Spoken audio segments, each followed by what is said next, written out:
Un paragraphe peut être cadré à gauche, il peut être cadré à droite, il peut être centré ou ce paragraphe peut être justifié.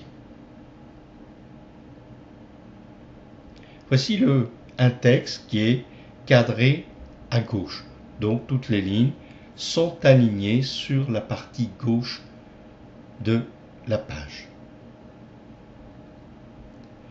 Voici maintenant un texte qui est cadré à droite. C'est à éviter car ce texte est peu lisible.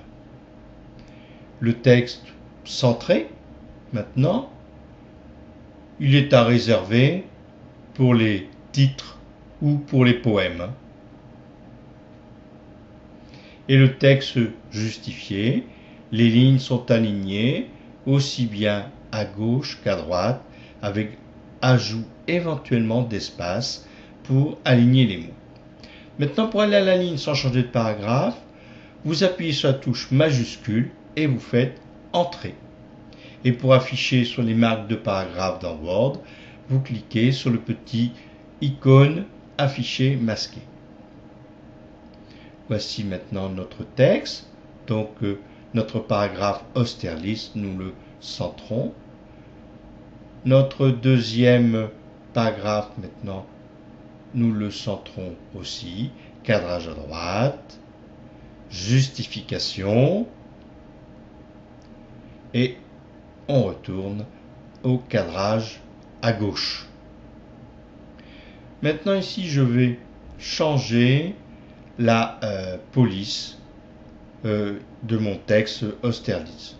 Donc je sélectionne mon texte et je vais dans le menu police. Vous voyez, le menu police est assez riche, il y a beaucoup de polices différentes. Alors les trois premières polices sont les trois dernières polices qui ont été utilisées dernièrement. Donc je prends Arial, non, je prends Arial Black, voilà. Donc mon texte Austerlitz, je l'ai mis en Arial Black.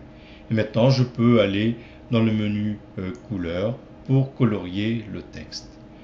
Et maintenant je vais dans le menu taille pour changer la taille, voilà, d'Austerlitz qui est passé maintenant à 22.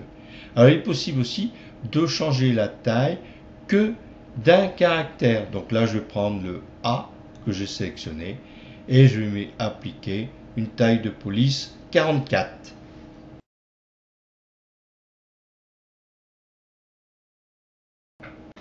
Dans ce chapitre, nous allons voir les retraits de paragraphes ainsi que la mise en forme du texte. Les retraits s'appliquent à la première ligne d'un paragraphe et aux autres lignes de ce paragraphe. Un retrait positif est un retrait à droite, un retrait négatif est un retrait à gauche. Et là, on va utiliser les petits curseurs du haut de la règle pour changer le retrait de la première ligne.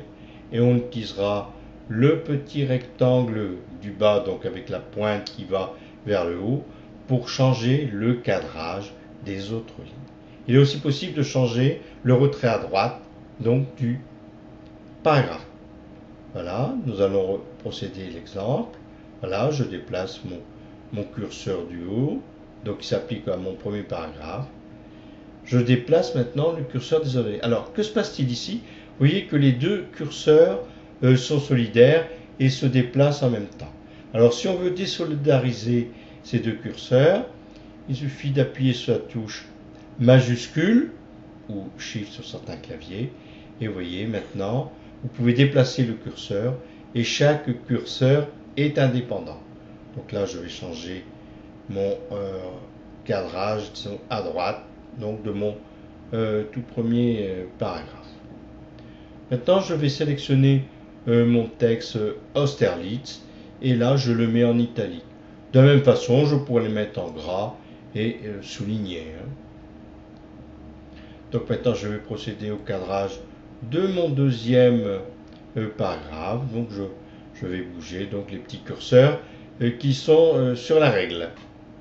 Maintenant, je vais changer une partie de mon texte et le mettre en petite capitale. Pour cela, je vais aller dans le fichier format, police, et donc dans ma boîte de dialogue, je vais cocher petite capitale ou majuscule. Et voilà, mon texte est maintenant en petite capitale ou en